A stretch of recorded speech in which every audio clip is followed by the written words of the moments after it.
ರಾಜ್ಯದಲ್ಲಿ ಈಗಾಗಲೇ ಸಾಕಷ್ಟು ಸುದ್ದಿ ಮಾಡಿರುವಂತಹ ವಿಷಯ ಅಂದರೆ ಅದು ಪ್ರಿಯಾಂಕಾ ಖರ್ಗೆ ಅವರು RSS ಶಾಖೆಗಳನ್ನು ಸರ್ಕಾರಿ ಸ್ಥಳಗಳಲ್ಲಿ ಬ್ಯಾನ್ ಮಾಡೋದಕ್ಕೆ ಬರೆದಿರುವಂಥ ಪತ್ರ. ಈ ಪತ್ರದ ವಿಚಾರವಾಗಿ ನಿನ್ನೆ ದೊಡ್ಡ ಮಟ್ಟಿನ ವಾಕ್ಸಮರವೇ ನಡೀತು. ಆದರೆ ಅದಾದ ಬಳಿಕ ಇವತ್ತು ಕೂಡ ಮತ್ತೆ ವಾಕ್ಸಮರ ಮುಂದುವರ್ತಾ ಇದೆ. ಅತ್ತ ಬಿಜೆಪಿ ನಾಯಕರು ಮತ್ತೆ ಬಿಜೆಪಿಗೆ ಹಾಗೇನೆ ಪ್ರಿಯಾಂಕ್ ಖರ್ಗೆ ಅವರಿಗೆ ಸವಾಲನ್ನು ಹಾಕ್ತಾ ಇದ್ದಾರೆ. ನಿಮ್ಮ ಪೂರ್ವಜರು ಮಾಡೋಕ್ಕೆ ಸಾಧ್ಯವೇ ಇಲ್ಲದಂಥ ಕೆಲಸವನ್ನು ನೀವು ಮಾಡಿ ತೋರಿಸಿ ಅನ್ನುವಂಥ ಸವಾಲನ್ನು ಮತ್ತೆ ಹಾಕ್ತಿದ್ದಾರೆ. ಹಾಗಾದರೆ ಇವತ್ತಿನ ಡೆವಲಪ್ಮೆಂಟ್ ಏನು ನೋಡೋಣ ಬನ್ನಿ.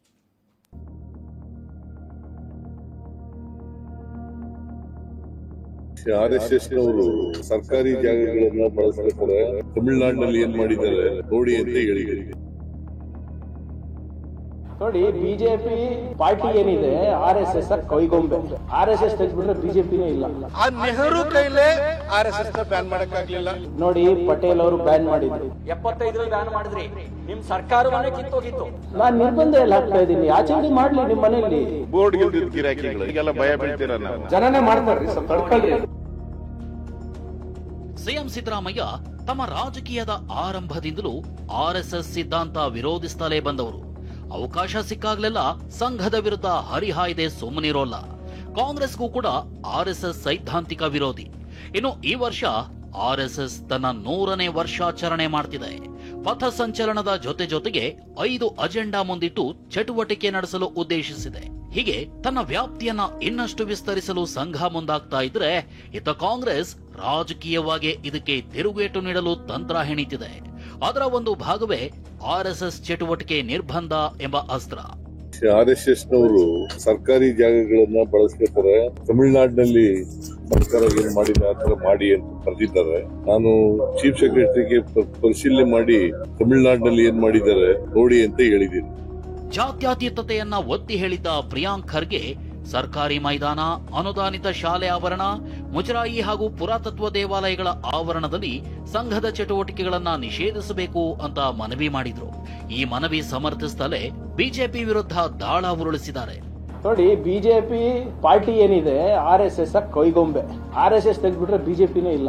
ಬಿಜೆಪಿ ಇಸ್ ನಿಲ್, ಶೂನ್ಯ without RSS, and RSS is zero without religion. ಯಾವ ನೆಹರು ಅವರ ಮರಿಮಗಳ ಹೆಸರನ್ನ ನೀವು ಇಟ್ಕೊಂಡಿದ್ದೀರಲ್ಲ, ಆ ನೆಹರು ಕೈಲೇ RSS ban ಮಾಡಕ್ಕಾಗ್ಲಿಲ್ಲ.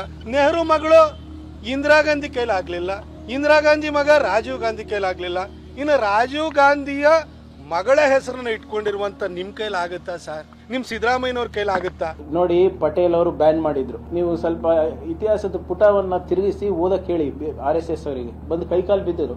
V will follow the union government diktat on the national flag. 48ರಲ್ಲಿ ಬ್ಯಾನ್ ಮಾಡಿದ್ರಿ, ತನ್ನ ಸಾಮರ್ಥ್ಯವನ್ನು ಹೆಚ್ಚು ಮಾಡ್ಕೊಳ್ತು.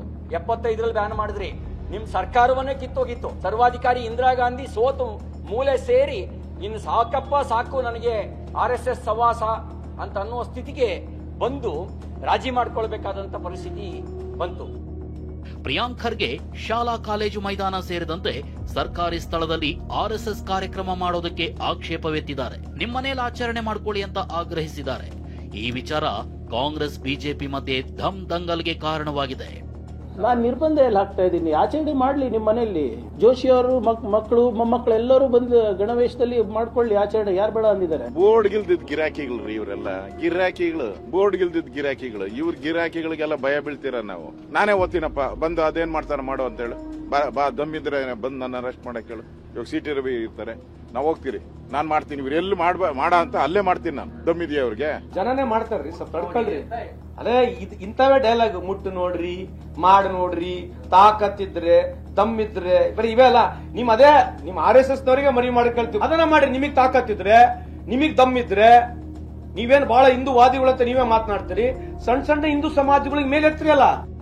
ಇನ್ನು AICC ಅಧ್ಯಕ್ಷ ಮಲ್ಲಿಕಾರ್ಜುನ ಖರ್ಗೆ ಅವರೇ 2002ರಲ್ಲಿ RSS ಕ್ಯಾಂಪ್ಗೆ ಹೋಗಿದ್ರು ಅಂತ ಬಿಜೆಪಿ ಫೋಟೋ ಸಮೇತ ಪೋಸ್ಟ್ ಮಾಡಿ ಪಂಚ್ ಕೊಟ್ಟಿದೆ. ಈ ಬೆಳವಣಿಗೆ ಬಗ್ಗೆ ಸಚಿವ ಪ್ರಿಯಾಂಕ್ ಖರ್ಗೆ ಸ್ಪಷ್ಟನೆ ಕೊಟ್ಟಿದ್ದಾರೆ. ನಾನು ಅವರಪ್ಪ ಯಾಕೆ ಬಂದು ಹೋದ್ರು, ಅವರಪ್ಪ RSS ಕ್ಯಾಂಪ್ ಬಂದು ಯಾಕೆ ಹೋದ್ರು, ಅವಾಗ ಇವ್ರ ಅಪ್ಪನ ಬುದ್ಧಿ ಹೇಳಕ್ಕೆ ಇವ್ರಿಗೆ ಜ್ಞಾನ ಇರ್ಲಿಲ್ವಾ? 2007ರಲ್ಲಿ ಖರ್ಗೆ ಸಾಹೇಬರು ಹೋಮ್ ಮಿನಿಸ್ಟರ್ ಇದ್ರು. ಶಿವಾಜಿನಗರ್ನಲ್ಲಿ ಇವ್ರದ್ದು ಒಂದು ಸಮಾವೇಶ ನಡೀತಾ ಇದೆ. ಪೀಸ್ ಕಮಿಟಿ ಮೀಟಿಂಗ್ ಆದ್ಮೇಲೆ ಅವರು ಅಲ್ಲಿ ವಿಸಿಟ್ ಮಾಡಿ ಅವ್ರಿಗೆ ತಾಕೀತ್ ಮಾಡಿದ್ರು. ನೀವೆಲ್ಲ ಏನಾದ್ರೂ ಕೋಮ ಗಲಭೆಗಳು ಮಾಡಿದ್ರೆ ನಿಮಗೆಲ್ಲ ಒಳಗಾಕ್ಬೇಕಾಗುತ್ತೆ ಅಂದ್ಬಿಟ್ಟು ಅವರು. ಸೊ ಇವರು ಯಾವ್ದೋ ಒಂದು ಫೋಟೋ ತಗೊಂಡು ಇವ್ರು RSS ಶಾಖೆಗೆ ಹೋಗಿದ್ದಾರೆ ಅಂತ ಹೇಳತ್ತಾರ. ಇನ್ನು ಪ್ರಿಯಾಂಕ್ ಖರ್ಗೆ ಕೊಟ್ಟ ಹೇಳಿಕೆ ವಿರುದ್ಧ ಬಿಜೆಪಿ ಕಾರ್ಯಕರ್ತರು ಸಿಡಿದೆದ್ದಿದ್ದಾರೆ. ಕಲಬುರಗಿಯ ನಾನಾ ಕಡೆ ಪೋಸ್ಟರ್ ಅಂಟಿಸಿದ್ದಾರೆ. ಯಾರು ದೇಶವನ್ನ ಪ್ರೀತಿಸ್ತಾರೋ ಅವರು RSS ನ ಪ್ರೀತಿಸ್ತಾರೆ ಅಂತ ದೇಶಭಕ್ತಿಯ ದಾಳ ಉರುಳಿಸಿದ್ದಾರೆ. ಅಷ್ಟಕ್ಕೂ ಇಷ್ಟೆಲ್ಲಾ ವಿಚಾರವನ್ನ ಕಾಂಗ್ರೆಸ್ ಮುನ್ನೆಲೆಗೆ ತರೋದಕ್ಕೆ ಕಾರಣ ಇದೆ. ಅದೇನಂದ್ರೆ ಪ್ರಿಯಾಂಕ್ ಖರ್ಗೆ ಸಿಎಂಗೆ ಪತ್ರ ಬರೆದಿದ್ದು ಅಕ್ಟೋಬರ್ 4ರಂದು. ಆದ್ರೆ RSS ನೆನೆ ಬೆಂಗಳೂರು ಸೇರಿ 350ಕ್ಕೂ ಹೆಚ್ಚು ಕಡೆಗಳಲ್ಲಿ ಪಥ ಸಂಚಲನ ನಡೆಸಿತು. RSS ತನ್ನ ಸೈದ್ಧಾಂತಿಕ ವಿಚಾರ ಹರಡಿ ಜನರ ಮನಸ್ಸಿನಲ್ಲಿ ಒಂದು ನೆರೇಟಿವ್ ಉಳಿಯೋ ಸಾಧ್ಯತೆ ಇದೆ. ಈ ಮಾಸ್ ಹೈಪ್ಗೆ ಕೌಂಟರ್ ಕೊಡ್ಲೆಂದೇ ಪ್ರಿಯಾಂಕ್ ಖರ್ಗೆ ಪತ್ರ ನಿನ್ನೆ ಬಿಡುಗಡೆಯಾಗಿದೆ. RSS ವಿರೋಧಿ ನಿಲುವು ಚರ್ಚೆಗೆ ಬರುವಂತೆ ಕಾಂಗ್ರೆಸ್ ದಾಳ ಉರುಳಿಸಿದೆ. ಒಂದು ವೇಳೆ RSS ವಿರುದ್ಧ ಕ್ರಮ ಕೈಗೊಳ್ಳೋದೇ ಆದ್ರೆ ಈ ಪ್ರಕ್ರಿಯೆ ಅಕ್ಟೋಬರ್ 4ರಂದೇ ಕಾರ್ಯರೂಪಕ್ಕೆ ಬರಬೇಕಿತ್ತು. ರಾಜ್ಯ ಸರ್ಕಾರ ಕಾನೂನು ಪ್ರಕ್ರಿಯೆಗೆ ಶುರುವಾಗಬೇಕಿತ್ತು. ಆದ್ರೆ ಇದ್ಯಾವುದೂ ಕೂಡ ಆಗಿಲ್ಲ.